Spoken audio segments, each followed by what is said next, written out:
नमस्कार दोस्तों, आपका स्वागत है आपके अपने YouTube channel study with Jupiter में। दोस्तों, आज हम भारत में बौद्धिक पुनर्जागरण का भाग 1 देखेंगे।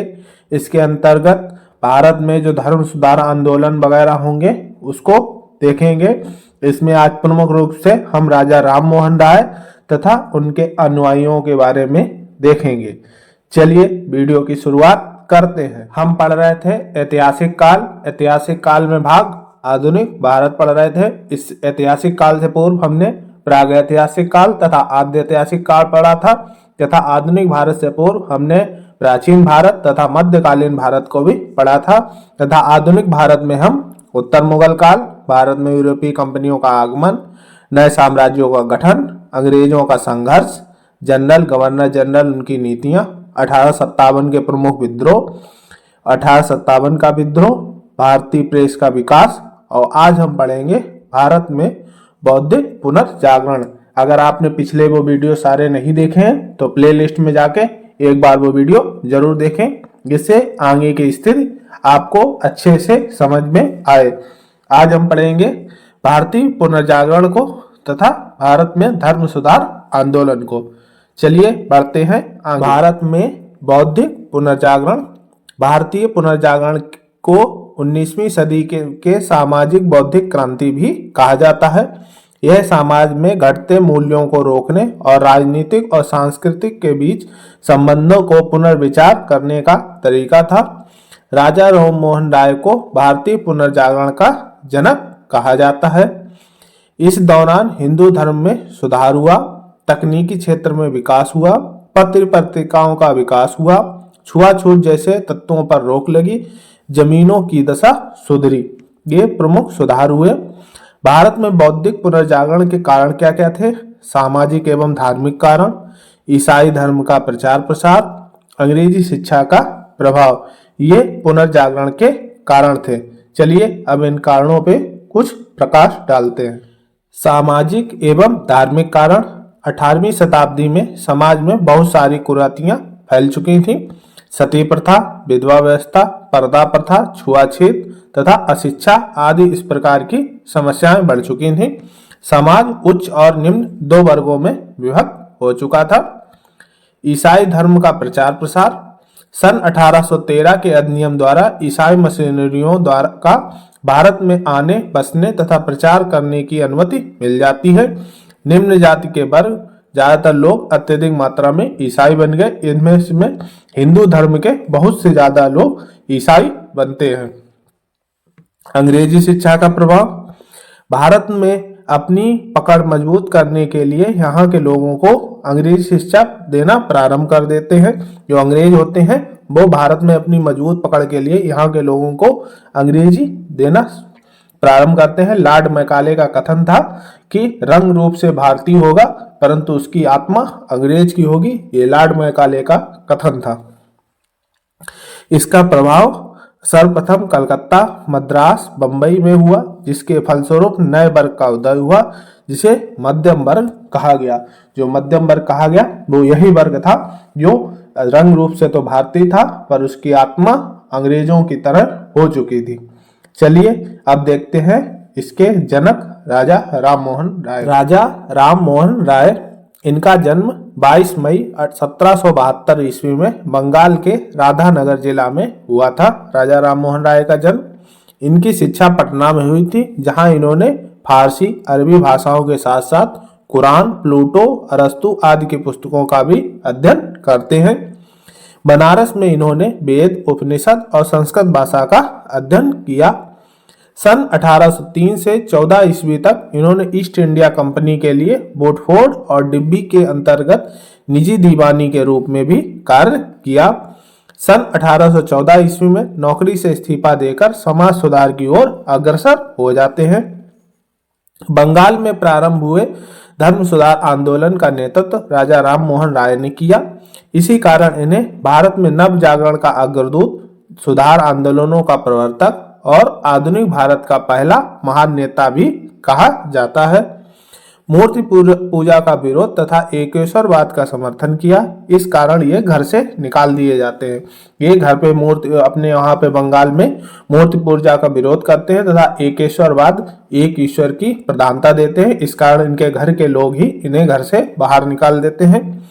सन 1803 ईस्वी में फारसी भाषा में मुर्शिदाबाद से तुफत अल मुहिद्दीन एकेश्वरवाद के उपहार का प्रकाशन करते हैं। सबसे पहले निकालते हैं तुफत अल मुहिद्दीन नाम से एक निकालते हैं, उसका प्रकाशन करते हैं। चलिए आगे बढ़ते हैं इसी क्रम। सन 1815 ईस्वी में आत्मी सभा का गठन करते हैं। आत्मी सभा। सन 1814 ईस्वी में राम मोहन राय ने कलकत्ता में आत्मी सभा, इसे मित्रों का समाज भी कह सकते हैं, की स्थापना करते हैं। यह बनकर 1815 में तैयार हुआ, तभी आत्मी सभा का गठन 1815 माना जाता है। इसका उद्देश्य वेदांत के एकेश्वरवादी आदर्शों का प्रचार करना और जातिगत रूढ़ियों का अंत करना, ये इसका प्रमुख कार्य था। सन 1817 ईस्वी में डेविड हेयर को हिंदू कॉलेज कलकत्ता की स्थापना में इन्होंने मदद की।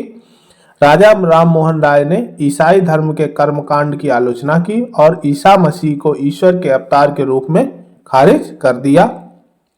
सन 1820 ईस्वी में प्रिसेप्ट ऑफ जीसस में न्यू टेस्टामेंट के नैतिक और दार्शनिक संदेशों को अलग अलग कर देते हैं। सन 1819 में लॉर्ड हेस्टिंग द्वारा प्रेस में सेंसरशिप में छूट के बाद निम्न पत्रिकाओं का प्रकाशन हुआ। इससे पूर्व हमने पढ़ा था प्रेस पर सेंसरशिप लागू हो चुका था। इसमें पत्रिकाएं कौन सी? ब्राह्मणवादी पत्रिका, ये 1821 में रिलीज होती है। संवाद कौमुदी, ये बंगाली साप्ताहिक था, बंगाल में बंगाली भाषा में साप्ताहिक था। मिरातुल अखबार, ये फारसी भाषा का साप्ताहिक था। चलिए बढ़ते हैं इसी क्रम में आगे। सन 1824 ईस्वी में इन्हें एशियाटिक सोसाइटी ऑफ पेरिस की सदस्यता मिल जाती है। सन 1825 में कलकत्ता में वेदांत कॉलेज की स्थापना करते हैं। 20 अगस्त 1828 में ब्रह्म समाज की स्थापना की गई, जिसके बाद सन 1830 में इसका नाम ब्रह्म समाज पड़ गया।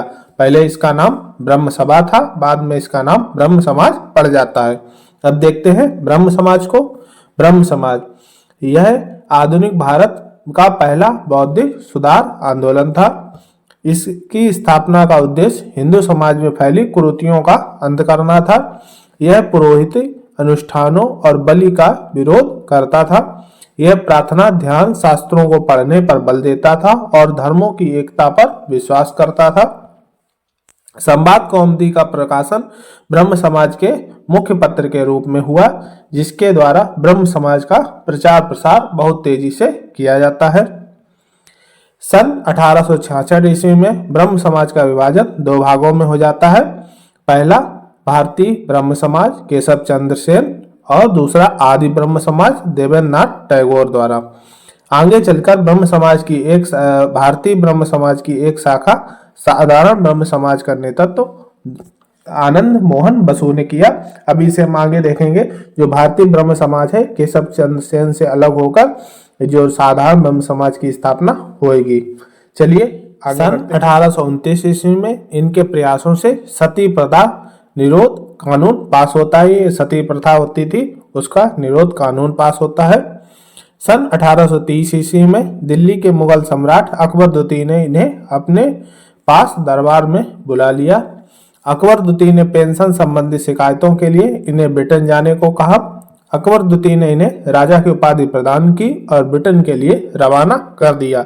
अकबर द्वितीय इन्हें राजा की उपाधि कर देते हैं। पहले इनका नाम राम मोहन राय था, उसके बाद उपाधि के बाद राजा राम मोहन राय कहा जाने लगा। सन 1833 ईस्वी में ब्रिटेन के ब्रिस्टल में ही इनकी मृत्यु हो जाती है। राजा राम मोहन राय के बाद उनके कार्यों को देवेंद्रनाथ टैगोर आगे बढ़ाते हैं। हालांकि इसके बीच में बहुत सारा समय का डिफरेंस भी रहता है, लेकिन जब एंट्री देवेंद्रनाथ टैगोर की होती है वो फिर से इसे नई गति प्रदान करते हैं। राजा राम मोहन राय ब्रिटिश संसद द्वारा भारतीय मामलों पर परामर्श के लिए नियुक्त किए जाने वाले पहले भारतीय थे। सभी देशों की संसद में से एक एक व्यक्ति चुनकर एक अंतर्राष्ट्रीय संसद बनाने का सुझाव दिया गया था। स्पेन में संवैधानिक क्रांति हुई, तब भारत में दावत का आयोजन किया गया था। ये राजा राम मोहन राय के कुछ विशेष कार्य थे तथा उनसे जुड़े तथ्य थे। चलिए बढ़ते हैं आगे। देवेंद्र नाथ ठाकुर या टैगोर का जन्म 15 मई 1817 ईस्वी में बंगाल में हुआ था। ये रविन्द्रनाथ टैगोर के पिताजी हैं। 22 वर्ष की अवस्था में इन्होंने तत्वबोधिनी सभा की स्थापित की और तत्वबोधिनी पत्रिका का प्रकाशन किया। इनका मुख्य ध्येय था लोगों को ब्राह्म धर्म का पाठ पढ़ाना। सन 1842 ईस्वी में देवेंद्र नाथ ने ब्रह्म समाज में पदार्पण किया। हमने बताया था बहुत सालों का डिफरेंस रहता है, लगभग 9 सालों का डिफरेंस रहता है राम मोहन राय के बाद में, लेकिन जैसे ही ये प्रवेश करते हैं उसके बाद ब्रह्म समाज को एक नई दिशा मिलती है। इन्होंने ब्रह्म समाज आंदोलन को धर्म ग्रंथों की सीमा में रखने का प्रयास किया। देवेंद्र नाथ को ब्रह्म समाज में आ जाने से उसमें नया सा जीवन आ गया। सन 1847 में उन्होंने तत्वबोधिनी सभा को एक पवित्र प्रतिज्ञा से परिचित करवाया। इस प्रतिज्ञा में यह कहा जाता था कि ब्रह्म समाज का प्रत्येक सदस्य बुरे कार्यों से बचा रहेगा, सच्चे हृदय से भगवान की पूजा करेगा और पारिवारिक प्रसन्नता के अवसर पर ब्रह्म समाज को कुछ भेंट देगा। ये इनका वो थी प्रतिज्ञा टाइप में कराई जाती थी। इस प्रतिज्ञा पर हस्ताक्षर करने वाले पहले देवेंद्र नाथ प्रथम व्यक्ति थे। ब्रह्म सभा या ब्रह्म समाज की बैठकों में अब भी वेदों तथा उपनिषदों का पाठ होता था। बंगाल में कोई उपदेश होता था तब लोग मिलकर कोई बांग्ला मंत्र अथवा भजन गाते थे। ये इस प्रकार से होता था। सन 1850 में देवेंद्र नाथ ने ब्रह्म धर्म के शीर्षक लेख संस्कृत और बांग्ला भाषा में छापा। इस लेख को एको ब्रह्म द्वितीयो नास्ति का प्रतिपादन किया गया था। ब्रह्म समाज में एक नए सदस्य केशव चंद्र सेन आ गए थे इस समय, जिन्होंने सन 1857 ईस्वी में बैंक की नौकरी छोड़कर ब्रह्म समाज में प्रवेश लिया था। केशव के कुछ अनुयायियों ने ब्रह्मवाद के प्रचार के लिए अपना सारा समय ब्रह्म समाज को अर्पित कर दिया था। ये लोग सारे बंगाल में घूम घूम कर अपना संदेश देने लगे थे। केशव स्वयं भी इसी संबंध में मद्रास और बंबई गए हुए थे। इनके प्रयत्नों से का फल यह हुआ कि 1865 के अंत तक बंगाल, पंजाब, मद्रास तथा पश्चिमोत्तर प्रांत में ब्रह्म समाज की 54 शाखाएं खुल चुकी थी। देवेंद्र केशव व अन्य नवयुवकों के इस कार्य से बड़े प्रसन्न हुए। शीघ्र ही केशव चंद्र सेन के विधवा विवाह तथा अंतरजातीय विवाह आदि उन्नतशील विचारों से महर्षि देवेंद्र नाथ असंतुष्ट हो गए, क्योंकि देवेंद्र नाथ टैगोर वैदिक धर्म के अनुसार चलना चाहते थे, लेकिन वैदिक धर्म में अंतरजातीय विवाह तथा विधवा विवाह का निषेध था और केशव चंद्र सेन वही कार्य कर रहे थे। इसलिए इन दोनों में संघर्ष प्रारंभ हो जाता है। इस प्रकार सन 1865 ईस्वी में ब्रह्म समाज में फूट पड़ गई।